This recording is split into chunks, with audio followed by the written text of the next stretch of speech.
Le récit d'Al-Khidr. Nous avons rappelé que Moussa voyagea vers Al-Khidr pour rechercher la science qu'il possédait. Allah a rapporté leur récit dans son noble livre, dans Surat Al-Kahf.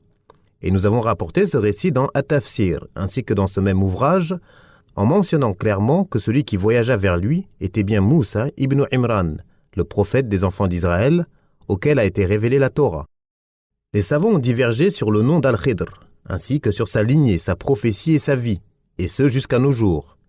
Et le plus probable est que Al-Khidr est en soi un surnom qui lui a été attribué.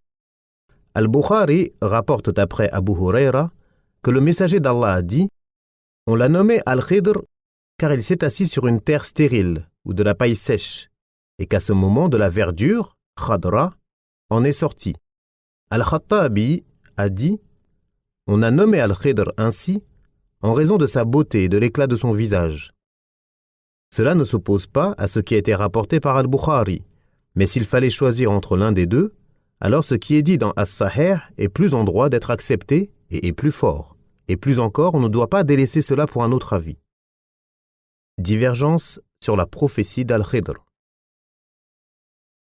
Nous avons rappelé que lorsque Moussa et Yushua sont revenus sur leurs pas, ils le trouvèrent sur un tapis de velours vert au milieu de la mer, enveloppé dans un vêtement, un pan sous sa tête et l'autre sous ses pieds.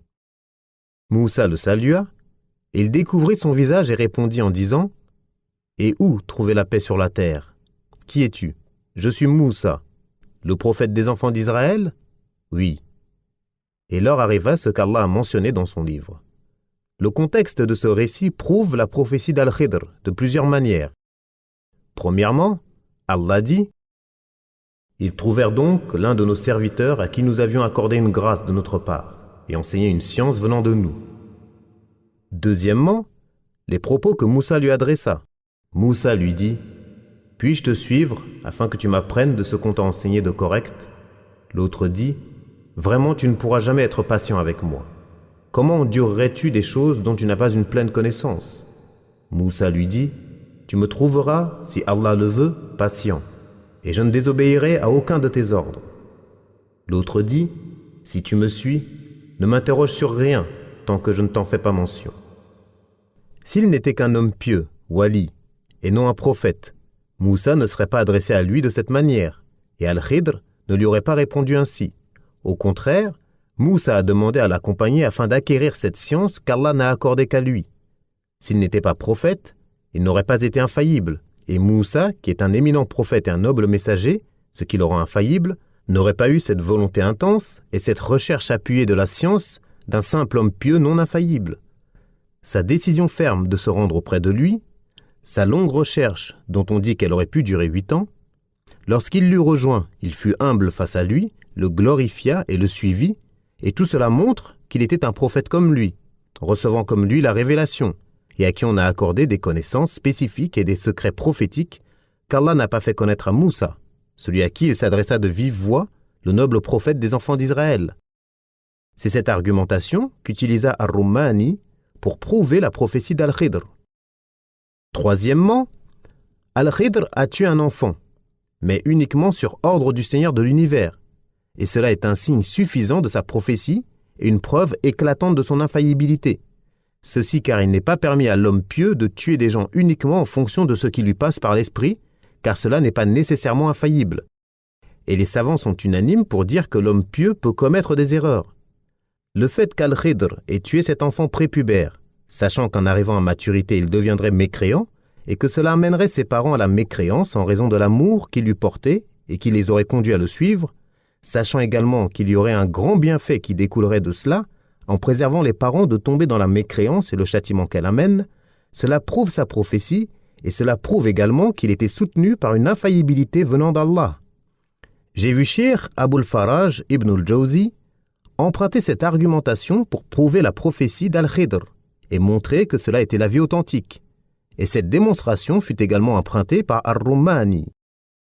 Quatrièmement, lorsqu'Al-Khidr donna à Moussa la signification de ses actes, il lui montra de façon éclatante la réalité des choses.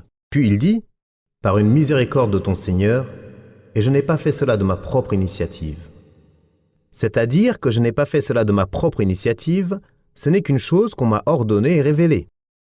Tous ces points de vue prouvent sa prophétie et ne s'opposent en rien au fait qu'il ait pu être un homme pieux, voire un messager, comme certains l'ont dit. Quant à dire qu'il était un ange, c'est un avis très étrange. Si sa prophétie est confirmée, ainsi que nous l'avons rappelé, il ne reste plus aucun argument à ceux qui prétendent que l'homme pieux, wali, peut saisir la réalité des choses en dehors des savants de la législation apparente. Ibn Kathir consacra ensuite un sous-chapitre entier à citer les arguments de ceux qui prétendent qu'Al-Khidr est toujours en vie. Il mentionna plusieurs hadiths et récits, tous mensongers ou très faibles, et conclut ainsi. Cheikh Abul Faraj ibn al-Jawzi a confronté l'ensemble des hadiths rapportés à ce sujet et attribués au prophète dans son ouvrage Ujal al-Muntadhir fi Sharh Hal al-Khidr, et l'a montré qu'ils étaient tous inventés. Il étudia également tous les récits rapportés des compagnons, de leurs successeurs et de ceux venus après eux, et il montra que toutes les chaînes de transmission étaient faibles, et que leurs transmetteurs étaient inconnus, et il a excellé en cela.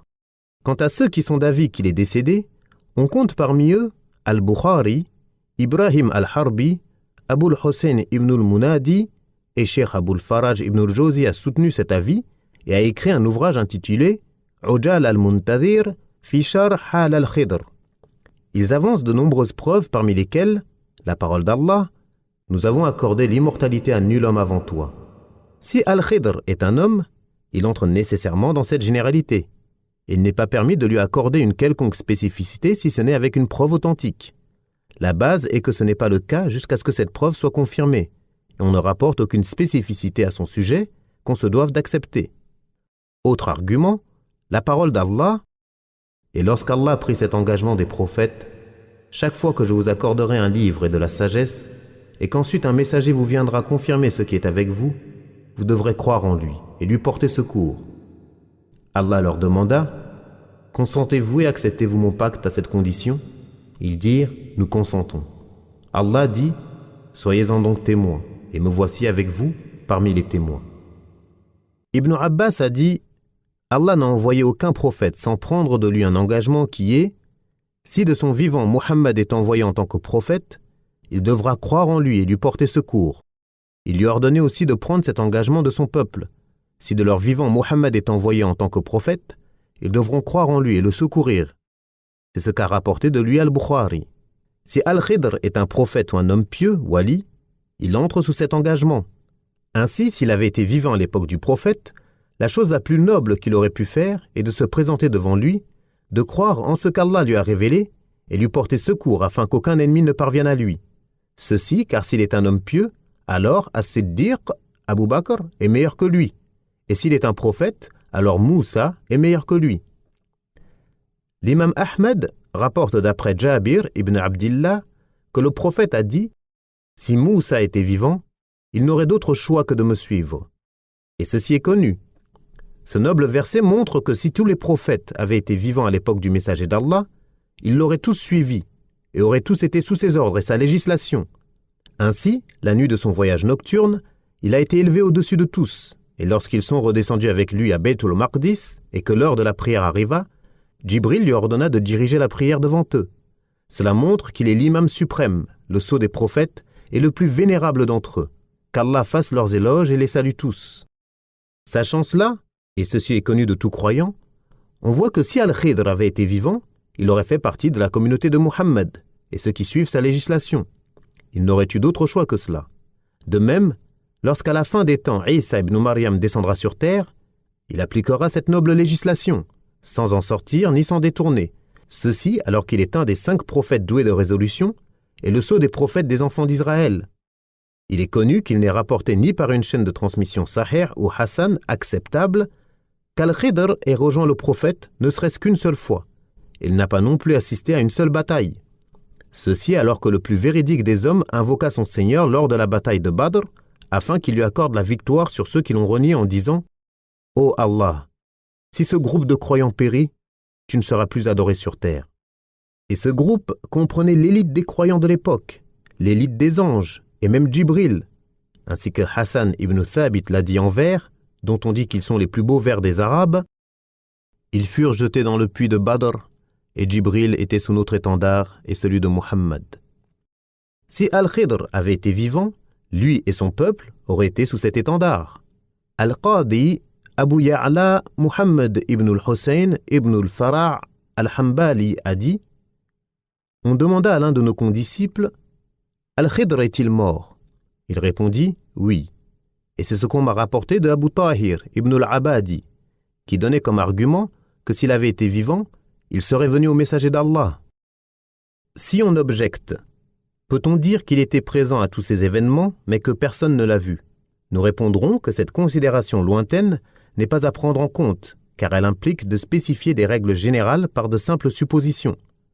De plus, pourquoi se serait-il caché alors que le fait de se montrer aurait augmenté sa récompense, son rang et aurait montré de manière plus grande encore son miracle? Ensuite, s'il avait survécu après lui, il aurait dû transmettre du messager d'Allah des hadiths prophétiques et des versets du Coran.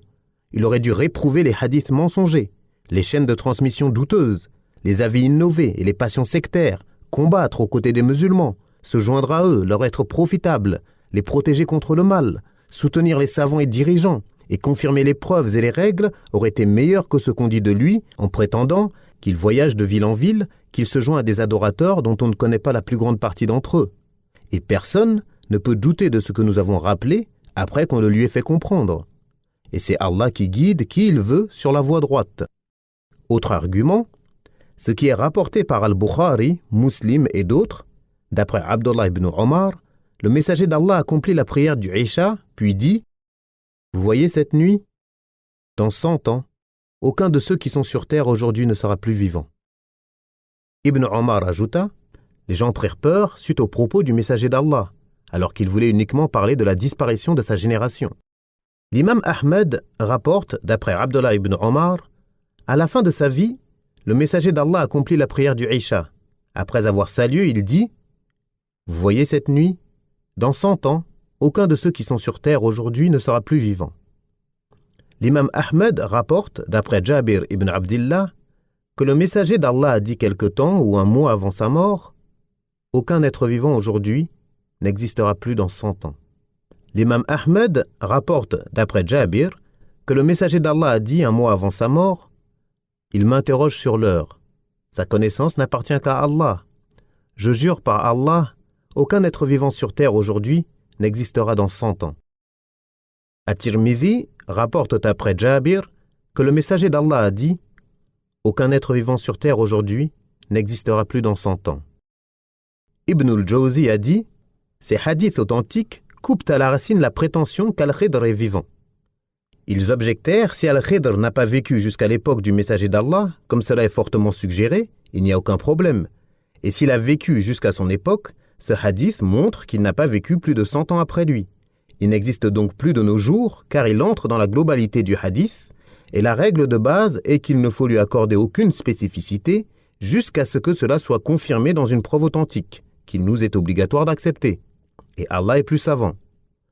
Al-Hafiz Abul Qasim As-Suhaili a rapporté dans son ouvrage Ta'rif al-I'lam, d'après Al-Bukhari et son enseignant Abu Bakr ibn al-Arabi, qu'Al-Khidr vécut jusqu'à l'époque du prophète, mais qu'il est mort après en raison de ce hadith.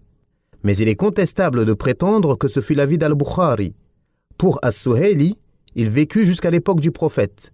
Il rapporta cet avis de plusieurs, puis dit: Quant au fait qu'il ait rejoint le prophète et qu'il ait présenté ses condoléances à sa famille après sa mort, cela est rapporté de manière authentique. Puis il rapporta, sans citer leur chaîne de transmission des textes dont nous avons montré la faiblesse, et Allah est plus savant.